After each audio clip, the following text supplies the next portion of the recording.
शान्ताकारं भुजगशयनं पद्मनाभं सुरीशं विश्वाधारं गगनसदृशं मेघवर्णं शुभांगं लक्ष्मीकान्तं कमलनयनं योगिर्भिध्यानगमयं वन्दे विष्णुभवभयहरं सर्वलौकिकनाथं। हरे कृष्णा। आप सभी को चैत्र मास के कृष्ण पक्ष की पाप मोचनी एकादशी व्रत की हार्दिक शुभकामनाएं। आप सभी का दिन शुभ और मंगलमय हो और भगवान विष्णु जी आप सभी की मनोकामनाएं पूर्ण करें। पाप मोचनी एकादशी का अर्थ होता है पाप को नष्ट करने वाली एकादशी। इस व्रत को करने से अनेक प्रकार के घोर पाप और दोषों से मुक्ति मिलती है। आइए सुनते हैं पाप मोचनी एकादशी व्रत की कथा। सब धर्मों के ज्ञाता, वेद और शास्त्रों के अर्थ ज्ञान में पारंगत, सबके हृदय में रमण करने वाले, श्री विष्णु के तत्व को जानने वाले तथा भागवत परायण प्रहलाद जी जब सुख पूर्वक बैठे हुए थे, उस समय उनके समीप स्वधर्म का पालन करने वाले ऋषि मुनि पूछने के लिए आए। महर्षि ने कहा, प्रहलाद जी, आप कोई ऐसा साधन बताइए जिससे ज्ञान, ध्यान और इंद्रिय निग्रह के बिना ही अनायास भगवान विष्णु का परम पद प्राप्त हो जाता है। उनके ऐसा कहने पर संपूर्ण लोकों के हित के लिए उद्यत रहने वाले विष्णु भक्त महाभाग प्रहलाद जी ने संक्षेप में इस प्रकार कहा। महर्षियों, जो 18 पुराणों का सार से भी सारतर तत्व है, जिसे कार्तिकेय जी के पूछने पर भगवान शंकर ने उन्हें बताया था, उसका वर्णन करता हूँ, सुनिए।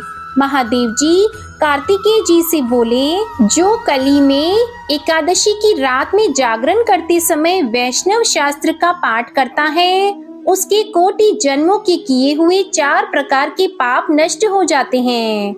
जो एकादशी के दिन वैष्णव शास्त्र का उपदेश करता है, उसे मेरा भक्त जानना चाहिए। जिसे एकादशी के जागरण में निद्रा नहीं आती तथा जो उत्साह पूर्वक नाचता और गाता है, वह मेरा विशेष भक्त है। मैं उसे उत्तम ज्ञान देता हूँ और भगवान विष्णु मोक्ष प्रदान करते हैं। अतः मेरे भक्त को विशेष रूप से जागरण करना चाहिए। जो भगवान विष्णु से वैर रखते हैं, उन्हें पाखंडी जानना चाहिए और जो एकादशी को जागरण करते हैं और गाते हैं, उन्हें आधे निमेष में अग्निहोत्रम और अतिरात्र यज्ञ के समान फल प्राप्त होता है।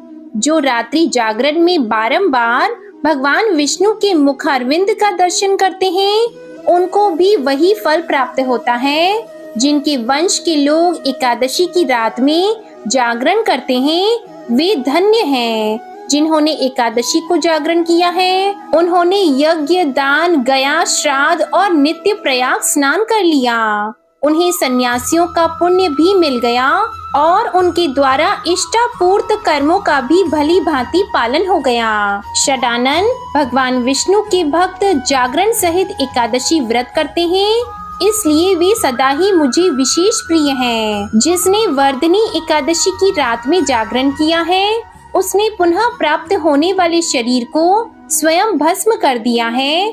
जो एकादशी की रात को जागरण करता है, वह भगवान विष्णु के स्वरूप में लीन हो जाता है। जिसने हरि बोधिनी एकादशी की रात में जागरण किया है, उसके स्थूल सूक्ष्म सभी पाप नष्ट हो जाते हैं और जो एकादशी की रात में जागरण तथा ताल स्वर के साथ संगीत का आयोजन करता है, उसे महान पुण्य की प्राप्ति होती है।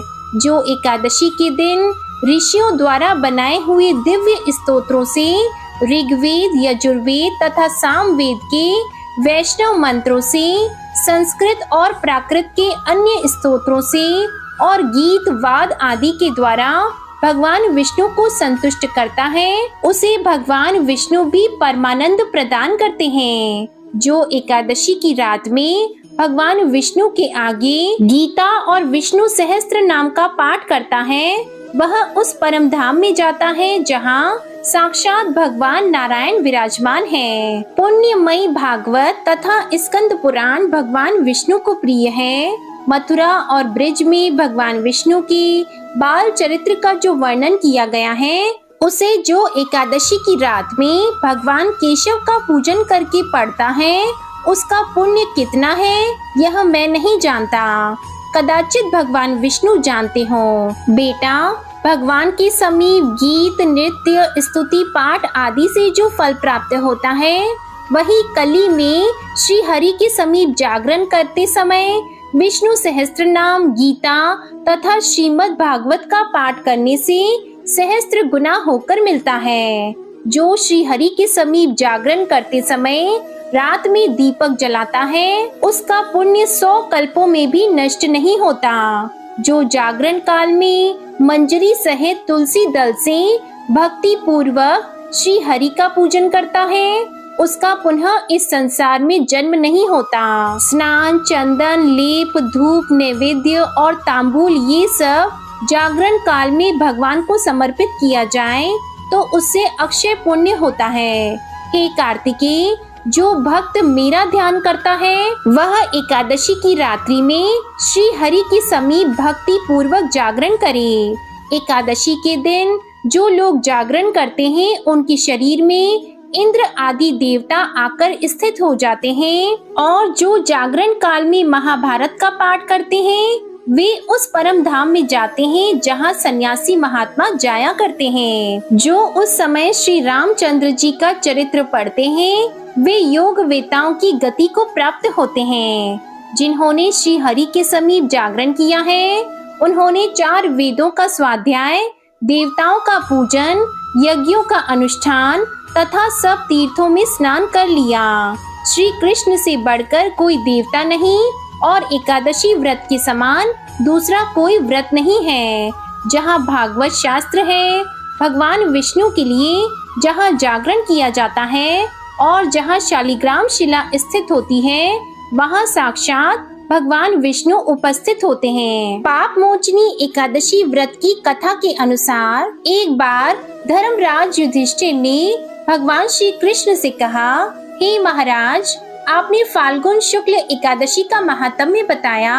अब कृपा करके यह बताइए कि चैत्र कृष्ण एकादशी का क्या नाम है, इसमें कौन से देवता की पूजा की जाती है और इसकी विधि क्या है। भगवान कृष्ण कहने लगे, हे राजन, यही प्रश्न एक समय राजा मानधाता ने लोमश ऋषि से किया था, और जो कुछ उन्होंने उत्तर दिया था सो वही तुमसे कहता हूँ। लोमश ऋषि कहने लगे कि हे राजन, इस एकादशी का नाम पाप मोचनी एकादशी है और इसके करने से अनेक पाप नष्ट हो जाते हैं। अब मैं इसकी कथा कहता हूँ। प्राचीन समय में कुबेर का चैत्र रथ नाम का एक बाग था। उसमें गंधर्व की कन्याएं किन्नरों के साथ विहार करती थी। वहाँ अनेक प्रकार के पुष्प खिल रहे थे। उसी वन में अनेक ऋषि तपस्या करते थे। स्वयं इंद्र भी चैत्र और वैशाख मास में देवताओं के सहित वहां आकर क्रीड़ा किया करते थे। वहीं अपने आश्रम में मेधावी नाम के एक ऋषि भी तपस्या में संलग्न थे। वे भगवान शिव के भक्त थे। एक समय मंजू घोषा नाम की एक अप्सरा ने उनको मोहित करने का विचार किया। वह ऋषि के भय के मारे पास नहीं गई, बल्कि दूर बैठकर वीणा पर मधुर गीत गाने लगी। उस समय कामदेव ने भी मेधावी ऋषि को जीतने की चेष्टा की। उन्होंने उस अप्सरा की मनोस्थिति समझते हुए उसकी सहायता की, जिससे अप्सरा अपने प्रयास में सफल हो गई और अंत में कामदेव ने ऋषि को पराजित कर दिया। फल स्वरूप ऋषि मंजू घोषा के साथ रमण करने लगे और काम के इतने वशीभूत हो गए कि उन्हें दिन तथा रात्रि का कुछ भी विचार नहीं रहा। इस प्रकार बहुत समय बीत गया। तब एक दिन मंजू घोषा कहने लगी, ऋषि जी, बहुत दिन हो गए, अब मुझको स्वर्ग जाने की आज्ञा दीजिए। मुनि ने कहा, आज इसी संध्या को तो आई हो, प्रातः काल होने तक चली जाना। मुनि के ऐसे वचन सुनकर अप्सरा कुछ समय तक और रुकी और अंत में उसने पुनः मुनि से विदा मांगी तो मुनि कहने लगी कि अभी तो आधी रात ही हुई है। अप्सरा ने कहा, महाराज आपकी रात तो बहुत लंबी है, इसका क्या परिमाण है? मुझको यहाँ पर आए कितने ही वर्ष व्यतीत हो गए। उस अप्सरा की यह बात सुनकर मुनि को समय का ज्ञान नहीं हुआ, तो विचार करने लगी कि इस अप्सरा के साथ रमण करते हुए हमको 57 वर्ष 7 माह और 3 दिन बीत गए। तो ऋषि को उस समय आत्मज्ञान हुआ कि उनके साथ छल किया गया है और उनकी तपस्या भंग हो गई है। इस प्रकार ऋषि को अपनी गलती का एहसास हुआ। यह सब जानकर ऋषि अत्यंत क्रोधित हो उठे और उन्होंने क्रोध के मारे मंजू घोषा को बदसूरत और पिशाचिनी बन जाने का श्राप दे दिया। इस प्रकार अपना सुंदर रूप खोकर वह अप्सरा अब अपनी गलती का प्रायश्चित करने लगी। उसे अपनी गलती पर पश्चाताप हो रहा था। तब वह ऋषि के चरणों में गिर गई और क्षमा मांगने लगी। कई प्रयासों के बाद ऋषि ने अपना क्रोध त्याग कर उसे चैत्र मास के कृष्ण पक्ष की एकादशी के दिन आने वाले इस व्रत के बारे में बताया और कहा कि अगर तुम अनुष्ठानों का पालन करके पूरे विधि विधान से इस पाप मोचनी एकादशी व्रत को रखोगी तब तुम्हें श्राप से भी मुक्ति मिल जाएगी। मंजू घोषा ने ऋषि द्वारा बताए गए इस पाप मोचनी एकादशी व्रत को श्रद्धा और पूर्ण विश्वास के साथ नियमों का पालन करते हुए किया, जिससे उसे खोया हुआ रूप और सौंदर्य वापस मिल गया और वह ऋषि को धन्यवाद देती हुई वापस अपने स्वर्ग लोक को प्रस्थान कर गई। इस घटना के बाद मेधावी ऋषि अपने पिताजी के आश्रम में गए और सारी घटना को उन्हें विस्तार पूर्वक बताया। इस पर उनके पिता च्यवन ऋषि ने कहा कि पुत्र, यह तो तुमने बहुत बड़ी गलती की है, जिससे कि आज तुम भी पाप के भागीदार बन चुके हो। इसलिए तुम्हें भी यह पाप मोचनी एकादशी का व्रत अवश्य ही करना चाहिए। तब मेधावी ऋषि ने भी श्रद्धा, विश्वास और नियमों का पालन करते हुए इस व्रत को रखा, जिसके पुण्य प्रताप से वह ऋषि भी पाप मुक्त होकर अंत में बैकुंठ लोक को चले गए। पाप मोचनी एकादशी का व्रत सभी एकादशी व्रतों में उत्तम माना गया है। इस एकादशी व्रत उपवास को रखने से सैकड़ों किए गए हवनों के समान फल की प्राप्ति होती है। लोमश ऋषि कहते हैं, हे राजन, पाप मोचनी एकादशी के व्रत को करने से सब पाप नष्ट हो जाते हैं और इस कथा को पढ़ने और सुनने से 1000 गोदान का फल प्राप्त होता है और इस व्रत से ब्रह्म हत्या, गर्भपात, बाल हत्या, सुरापान, गुरु स्त्री से प्रसंग आदि सब पाप नष्ट हो जाते हैं। प्रेम से बोलिए भगवान श्री लक्ष्मी नारायण जी की जय। प्रेम से बोलिए माँ तुलसी और शालिग्राम भगवान की जय। आइए बड़ी ही श्रद्धा और प्रेम के साथ अब तुलसी माता और एकादशी माता की कथा को सुनते हैं। एक बूढ़ी माँ ने एक बार एकादशी का व्रत रखा। बड़ा ही भक्ति भाव से पूजा अर्चना की।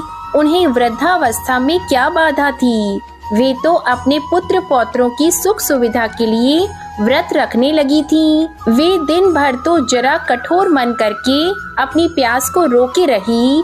दिन में पूजा पाठ किया, कथा सुनी और पंडित जी को मिट्टी के पात्र में भरकर पानी और ऋतु फल दान में दिए। दोना भर भर के बूरा शक्कर वितरण किया। उन्हें गर्मी के कारण बहुत बेचैनी हो रही थी। इस कारण से बड़ी देर तक पानी में पड़ी रहीं और पानी की कुल्ला करती रहीं। अपना मुंह धोती रहीं। तब कहीं थोड़ा बहुत धैर्य बंद पाया। धूप तो बहुत तेज पड़ रही थी, इस कारण बार बार उनका मुंह सूख रहा था। बूढ़ी माँ बहुत बेचैन हो रही थी। एक तरफ बुढ़ापा और दूसरा यह भयंकर गर्मी। वृद्धावस्था की स्थिति तो कुछ दूसरी ही प्रकार की होती है। जैसे जैसे रो धो के दिन कट पाया। अब पहाड़ सी रात सामने थी। उसका कटना बड़ा ही कठिन दिखाई दे रहा था। खटिया पर पड़े शांति नहीं मिल रही थी। वे बार बार करवट बदल रही थी। अनेक बार वे बाहर जाती और भीतर आती। उन्हें घर के अंदर शांति नहीं थी। वे पड़ी पड़ी एकादशी माता का स्मरण करती रही। वे कहती रही कि हे माता जी, आप मेरी लाज रखिएगा, आप ही मुझे शक्ति दीजिएगा जिससे मैं भली भांति आपका व्रत कर सकूं और यह पहाड़ सी रात शांति पूर्वक व्यतीत हो सके। प्यास के कारण बूढ़ी माँ की बेचैनी तो बढ़ ही रही थी। उन्होंने धैर्य रखने का बहुत प्रयास किया, किंतु सहनशीलता की सीमा टूट गई और वे घबराकर एकदम चिल्ला पड़ी और बोली कि बचाओ बचाओ। अम्मा का चिल्लाना सुनकर परिवार भर के नर नारी, बच्चे और पड़ोसी एकत्र होकर बूढ़ी अम्मा की खटिया के समीप पहुंच गए। सबने पूछा कि अम्मा जी, आपको क्या हुआ? आप क्यों चिल्ला रही हैं? आप इस वृद्धावस्था में यह कठिन व्रत क्यों कर रही हैं? अम्मा जी, शक्ति से ही भक्ति होती है। कि थोड़ी ही देर में वे फिर से बोली, अरे हमारे तो प्राण ही निकले जा रहे हैं, मेरी छाती पर ठंडे पानी का घड़ा रख दीजिए। नातियों ने दादी की छाती पर ठंडे पानी का पात्र रख दिया।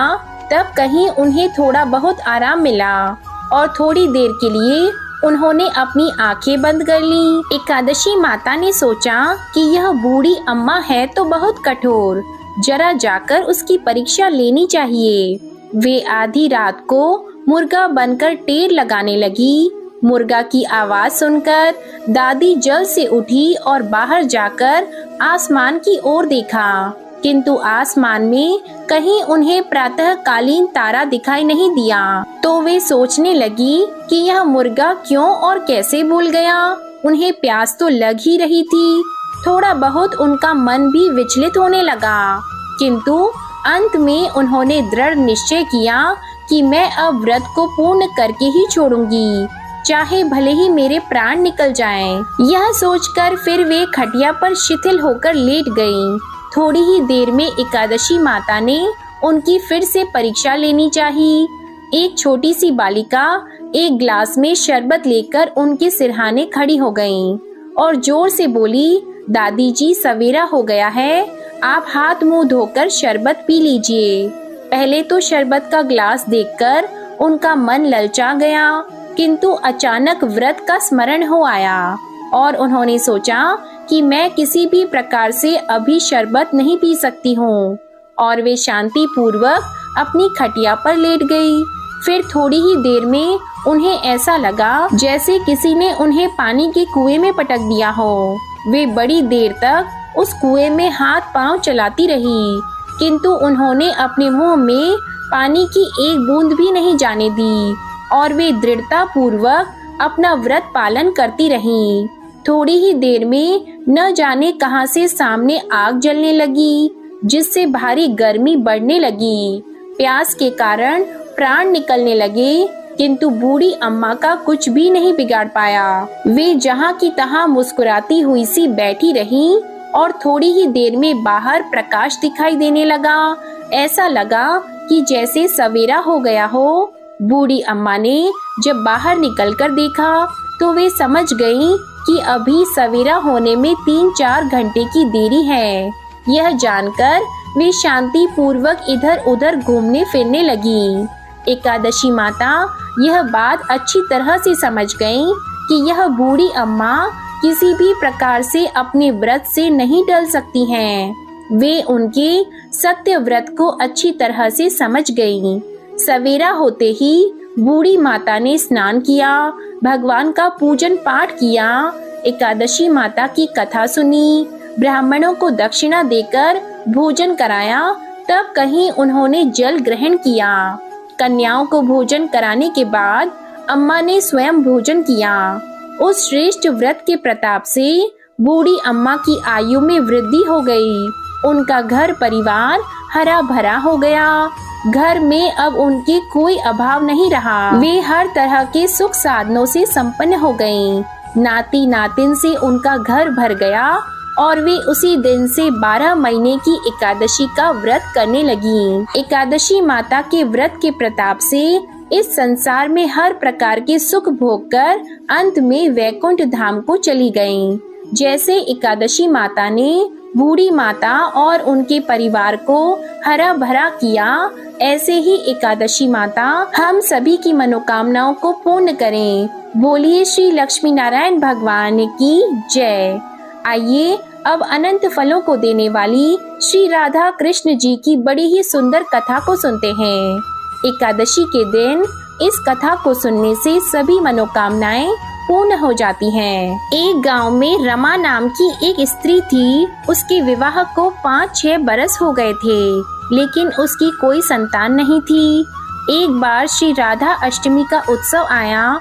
गांव की औरतें बरसाना जा रही थी, तो औरतों ने कहा कि तुम भी बरसाना चलो। राधा रानी बड़ी दयालु है, तुम्हारी गोद जरूर भर देंगी। वह स्त्री कई महीनों से घर से बाहर नहीं निकली थी, इसलिए उसके पति और सास ने भी उसे जाने की आज्ञा दे दी। बस उसने मन में ठान लिया कि राधा रानी मेरी गोद जरूर भरेंगी। जिस दिन उसे जाना था उसी दिन उसके पैर में चोट लग गई, चला भी नहीं जा रहा था। फिर वह स्त्रियों के संग यात्रा पर चली गईं। सारे रास्ते राधा कृष्ण जी का जप कीर्तन करती हुई गईं और बरसाना पहुंचकर नहा धोकर राधा जी के मंदिर में जाने के लिए तैयार हुई। राधा जी के महल में जब जाते हैं तो ऊपर बहुत सी सीढ़ियां चढ़नी पड़ती हैं। जैसे ही सीढ़ियां चढ़ने लगी तब वह स्त्रियों से बोली कि तुम लोग आगे आगे चलो, मैं धीरे धीरे सीढ़ियों से आ रही हूँ। मेरे पैर में चोट लगने की वजह से चला भी नहीं जा रहा है। 2-4 सीढ़ियां चढ़ने के बाद उसका पैर मुड़ गया और वह नीचे गिरने लगी। तभी एक 7-8 साल की कन्या ने उसका हाथ पकड़ लिया। रमा बोली, बेटी आज अगर तुम ना होती तो मैं तो नीचे गिर गई होती। वह कन्या बोली, माता ऐसे कैसे गिर जाने देती मैं तुम्हें। तब रमा ने पूछा, बेटी तुम्हारा क्या नाम है। वह बोली, लाडो नाम है मेरा, यहीं पास में रहती हूँ। वे दोनों सीढ़ियों पर बैठ गईं। लाडो कहने लगी, माता मेरे लिए क्या लाई हो। ना कोई जान पहचान और लाडो ऐसी बातें कर रही है। फिर रमा ने कहा, लाडो मैं कल तुम्हारे लिए कुछ न कुछ लेकर अवश्य आऊंगी, तुम्हें क्या पसंद है। तब लाडो कहने लगी, मुझे नथनी, गले का हार, कान के कुंडल, चूड़ियाँ, मेहंदी, घाघरा चोली यह सब चीजें पसंद है, कुछ भी ले आना। इतना कहकर वह बालिका भाग गई। जैसे तैसे रमा भी मंदिर में दर्शन करके लौट आई। फिर रमा उस बालिका के बारे में सोचने लगी और बाजार में उसने गले का हार और चूड़ियाँ उसके लिए ली और अगले दिन वहीं जहाँ मिली थी वह लाडो का जाकर इंतजार करने लगी। फिर लाडो उसको उसी जगह पर मिली। चूड़ियाँ और गले का हार जैसे उसे दिया, वह बोली, बस इतनी सी ही, और चीजें नहीं लाई। और वह मुंह फुलाकर बैठ गई। तब रमा बोली, अभी मैं 8 दिन यहीं पर हूँ, रोज तुम्हारे लिए कुछ न कुछ लाया करूँगी। यह सुनकर लाडो उसकी गोद में बैठ गई और गले लग गई तो रमा रोने लगी। उसे जैसे एक संतान मिल गई। उसने खूब प्यार से उसके सिर पर हाथ फेरा। ऐसे ही वह फिर चली गई। रमा ने मंदिर से आकर घाघरा और चोली उसके लिए बनवाए। ऐसे ही रोज कुछ न कुछ वह उसे देती। एक दिन रमा कहती है, अब यह सारी चीजें मुझे पहन करके दिखाओ। तो लाडो बोली, कल राधा अष्टमी है, मैं कल इसे पहनूंगी। इस बार लाडो के साथ एक लड़का भी था। उसे देखकर रमा ने कहा, आज पता नहीं मेरे मन में क्या आया, मैंने एक धोती और मुकुट मोर वाला लिया है, क्या मैं इसे दे दूं? तो लाडो बोली, यह कनुआ है, मेरे साथ ही रहता है, हाँ तुम इसे दे दो। ऐसा कहकर वे दोनों सामान लेकर चले गए। अगले दिन राधा अष्टमी थी। जब रमा सीढ़ियों पर आई, वहाँ उसे आज कोई नहीं मिला, ना वो लाडो ना वो लड़का। बहुत इंतजार के बाद जब वह मंदिर में पहुंची तो वहाँ बहुत भीड़ थी। कीर्तन और नृत्य हो रहा था। इसी तरह भीड़ को चीरती हुई वह आगे पहुंची और वहाँ देखकर राधा जी को देखा और ठाकुर जी को देखा। रमा ने जो जो चीजें लाडो को दी थी वही सारा सामान राधा कृष्ण जी पहने हुए थे। वह पत्थर सी हो गई। उसकी आंखों से आंसू बहने लगे इस बात को समझते उसे देर नहीं लगी कि वह लाडो रानी, राधा जी और कन्वा श्री कृष्ण जी हैं, स्वयं जगत के पालनहार। उसके पास आते थे, राधा जी उसकी गोद में बैठती थी और उसे मात्र सुख प्रदान करती हैं। वह तो जैसे बावरी हो गई, दिन रात लाडो लाडो कहती रहती, पुकारती रहती। वह स्त्रियों से बोली, तुम लोग घर जाओ, मैं नहीं आऊंगी। उसकी सास और पति भी उसे लेने आए, पर वह साथ नहीं गई। अब वो प्रतिदिन सीढ़ियों पर बैठे बैठे आंसुओं से सीढ़ियां धोती, पलकों से बुहारती। ऐसा करते करते उसे 30 वर्ष हो गए। एक दिन एक बालिका उसका हाथ पकड़कर ऊपर अट्टालिका में ले गई। वहां जाकर वह बोलती है, लो आ गई, मैं ही हूँ तुम्हारी लाडो रानी। ऐसा कहकर वह बाहें फैलाकर रमा को बुलाने लगी और अपने गले लगा लिया। उस दिन रमा ऐसे गले लगी कि इस पार्थिव शरीर को छोड़कर सदा के लिए अपनी लाडो के पास चली गईं। बोलिए श्री राधा कृष्ण भगवान की जय। बोलिए श्री बरसाने वाले की जय। अब बड़े ही प्रेम से तुलसी माता की कथा को सुनते हैं। इन कथाओं को सुनने से ही एकादशी का व्रत पूर्ण माना जाता है। सावर्णी मुनि की पुत्री तुलसी अपूर्व सुंदरी थी। उनकी इच्छा थी कि उनका विवाह भगवान नारायण के साथ हो। इसके लिए उन्होंने नारायण पर्वत की घाटी में स्थित बद्री वन में घोर तपस्या की। दीर्घ काल तक तपस्या के उपरांत ब्रह्मा जी ने प्रसन्न होकर उन्हें दर्शन दिया और वर मांगने को कहा। तब तुलसी जी ने कहा, सृष्टिकर्ता ब्रह्मदेव, आप अंतर्यामी हैं, सबके मन की बात जानते हैं, फिर भी मैं अपनी इच्छा आपसे बताती हूँ। मैं चाहती हूँ कि भगवान श्री नारायण मुझे पति रूप में मिले। ब्रह्मा जी ने कहा, तुम्हारा अभीष्ट तुम्हें अवश्य ही मिलेगा। अपने पूर्व जन्म में किसी अपराध के कारण तुम्हें श्राप मिला है। इसी प्रकार भगवान श्री नारायण के एक पार्षद को भी दानव कुल में जन्म लेने का श्राप मिला है। दानव कुल में जन्म लेने के बाद भी उसमें नारायण का अंश विद्यमान रहेगा। इसलिए इस जन्म में पूर्व जन्म के पाप के शमन के लिए संपूर्ण नारायण तो नहीं मिलेंगे, लेकिन नारायण के अंश से युक्त दानव कुल जन्मे उस शापग्रस्त पार्षद से तुम्हारा विवाह होगा। शाप मुक्त होने पर भगवान श्री नारायण सदा सर्वदा के लिए तुम्हारे पति हो जाएंगे। तुलसी ने ब्रह्मा जी के इस वर को स्वीकार कर लिया, क्योंकि मानव कुल में जन्म के कारण उस मायावी भोग को तो भोगना ही था। तुलसी बद्री वन में ही रहने लगी। नारायण का वह पार्षद दानव कुल में जालंधर के नाम से पैदा हुआ था। कुछ दिनों बाद वह ब्राह्मण करता हुआ बद्री वन में आया। यहाँ तुलसी को देखते ही वह उस पर मंत्र मुग्ध हो गया। तुलसी के सामने उसने अपने विवाह का प्रस्ताव रखा। इतने में ही वहाँ ब्रह्मा जी आ गए और तुलसी से कहा, तुलसी, जालंधर को देखो, ऐसा देवोपम उसका स्वरूप है। दानव कुल में जन्म लेने के बाद भी लगता है जैसे इसके शरीर में नारायण का वास हो। तुम प्रस्ताव को सहर्ष स्वीकार कर लो। तुलसी को भी लगा कि उसकी तपस्या पूर्ण हो गई, उससे इच्छित फल मिला है। तब जालंधर के साथ उसका गंधर्व विवाह हो गया और वह जालंधर के साथ उसके महल में पत्नी बनकर आ गई। जालंधर ने अपनी परम सुंदरी सती साध्वी पत्नी तुलसी के साथ बहुत दिनों तक राज्य किया। उसने अपने राज्य का इतना विस्तार किया कि देवलोक तक उसके अधिकार में आ गया। स्वर्ग का सुख भोगने वाले देवताओं की दशा भिखारियों जैसी हो गई। जालंधर किसी को कष्ट नहीं देता था, पर अधिकार और राज्य छिन जाने से सारे देवता मिलकर ब्रह्मा, विष्णु और शिव जी की सभा में गए और अपनी विपत्ति उन्हें सुनाई। ब्रह्मा जी ने कहा, तुलसी परम साध्वी है, उसका विवाह जालंधर से मैंने ही कराया था। जालंधर को तब तक नहीं हराया या मारा जा सकता जब तक तुलसी को न चला जाए। विष्णु जी ने कहा, जालंधर पूर्व जन्म में मेरा पार्षद था। श्राप के कारण उसे दानव कुल में जन्म लेना पड़ा। इस जन्म में भी मेरा अंश उसमें व्याप्त है।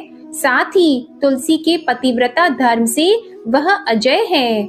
फिर देवताओं की सहमति से भगवान शिव ने जालंधर के पास संदेश भेजा कि या तो वह देवताओं को राज्य लौटा दे या फिर उनसे युद्ध करे। जालंधर शंकर जी के पास पहुंचा। उसने कहा, देवादिदेव, आपके लिए देवताओं का पक्ष लेना उचित नहीं है। राज्य बढ़ाना हर राजा का कर्तव्य है। मैं किसी को दुखी नहीं कर रहा हूँ। देवताओं से कहिए कि भाई मेरी प्रजा बनकर रहे। मैंने आपका कोई भी अपमान नहीं किया है। हमारा आपका युद्ध शोभा नहीं देता है। अगर आप हार गए तो बड़ी लज्जा की बात होगी। मैं हार गया तो आपकी कीर्ति बहुत अधिक नहीं बढ़ेगी। भगवान शंकर फिर हंसने लगे। वे तो सब रहस्य समझते थे। तुलसी और जालंधर के पूर्व जन्म के श्राप की अवधि लगभग अब पूरी हो चुकी थी। फिर शंकर जी बोले कि इसमें कीर्ति और लज्जा की बात नहीं है। तुम देवों को राज्य लौटाकर उन्हें उनके पद पर प्रतिष्ठित होने दो। युद्ध से बचने का यही एक उपाय है। तब जालंधर ने कहा, मैंने युद्ध के बल से देवलोक जीता है। कोई उसे युद्ध के द्वारा ही वापस ले सकता है।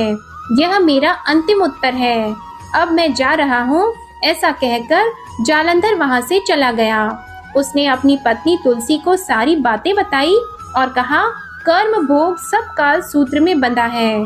जीवन में हर्ष, शोक, भय, सुख, दुख, मंगल, अमंगल काल के अधीन है। हम तो केवल निमित्त हैं। संभव है भगवान शिव देवों का पक्ष लेकर मुझसे युद्ध करें। तुम चिंता मत करना। तुम्हारा सती तेज मेरी रक्षा करेगा। दूसरे दिन भगवान शंकर के नेतृत्व में देवताओं ने युद्ध छेड़ दिया। जालंधर ने भीषण बाढ़ की वर्षा कर उनका वेग रोक दिया। उसके प्रहार से देवता डगमगाने लगे। उसने दानवी शक्ति का प्रयोग करके मायावी युद्ध आरंभ कर दिया। युद्ध स्थल पर वह किसी को भी दिखाई नहीं देता था, पर उसके अस्त्र शस्त्र प्रहार कर देवों को घायल कर रहे थे। देवगण अपने अस्त्र चलाए तो किस पर चलाए, क्योंकि कोई शत्रु सामने था ही नहीं। कई दिनों तक इस तरह भयंकर युद्ध चलता रहा। जालंधर पराजित नहीं हुआ। तब शिवजी ने विष्णु जी से कहा, विष्णु, तुम कुछ उपाय करो, अन्यथा मेरा तो सारा यश मिट्टी में मिल जाएगा। विष्णु जी ने सोचा, बल से तो जालंधर को हराया नहीं जा सकता, इसलिए छल का ही सहारा लेना पड़ेगा। उन्होंने तुरंत अपना स्वरूप जालंधर जैसा बनाया और अस्त्र शस्त्र से सुसज्जित होकर तुलसी जी के पास पहुंच गए और बोले, प्रिय, मैं युद्ध जीत गया। सारे देवता भगवान शंकर समेत हार गए। इस खुशी में आओ, मैं तुम्हें अपने अंग लगा लूं। पति को प्रत्यक्ष खड़ा देखकर तथा विजय का समाचार सुनकर वह दौड़कर मायावी जालंधर के गले से लिपट गई। इस प्रकार पति पत्नी दोनों ने आलिंगन होकर खूब खुशी मनाई। पर पुरुष के साथ इस प्रकार के व्यवहार से उसका सती तेज नष्ट हो गया। उसका सती तेज जो जालंधर के कवच के रूप में रक्षा कर रहा था, वह कवच नष्ट हो चुका था। जालंधर शक्तिहीन हो गया। ये जानते ही भगवान शंकर ने अपने त्रिशूल से प्रहार किया। उस प्रहार के लगते ही जालंधर जलकर भस्म हो गया। जालंधर के मरने को जानकर विष्णु अपने असली रूप में आ गए। सामने अपने पति जालंधर के स्थान पर भगवान विष्णु को खड़ा देखकर तुलसी बहुत विस्मित हुई। उसको पता लग गया कि स्वयं नारायण ने उसके साथ छल किया है। क्रोध में आकर तुलसी जी ने श्राप दिया कि एक सती स्त्री का सतीत्व भंग करने के अपराध में तुम हृदयहीन पत्थर हो जाओ। विष्णु जी ने तुलसी जी के श्राप को शिरोधार्य कर कहा, देवी, तुम्हारे तथा जालंधर के कल्याण के लिए मुझे ऐसा करना पड़ा। तुम दोनों को श्राप मुक्त करना था। तुम भी अब अपना शरीर त्याग कर तुलसी बिरवा के रूप में जन्म लोगी और मेरी पूजा तुलसी दल से होगी। मैं शालिग्राम पत्थर बनूंगा। मेरे शीर्ष पर तुम आदर से विराजमान होंगी। तुम्हारे पति की हड्डियों के चूर्ण से शंख की उत्पत्ति होगी। उस शंख ध्वनि से देवताओं तथा मेरी पूजा आराधना होगी। जहाँ शंख ध्वनि होगी वहाँ मंगलमय मैं विराजमान रहूंगा। तुमने पूर्व जन्म में बद्रीवन में मुझे पाने के लिए बड़ी तपस्या की थी। अब अगले जन्म में मैं नारायण प्रस्तर के रूप में बद्रीनाथ वन में स्थापित होऊंगा और मेरी पूजा अर्चना फल फूल से ना होकर तुम्हारी तुलसी दल से होगी।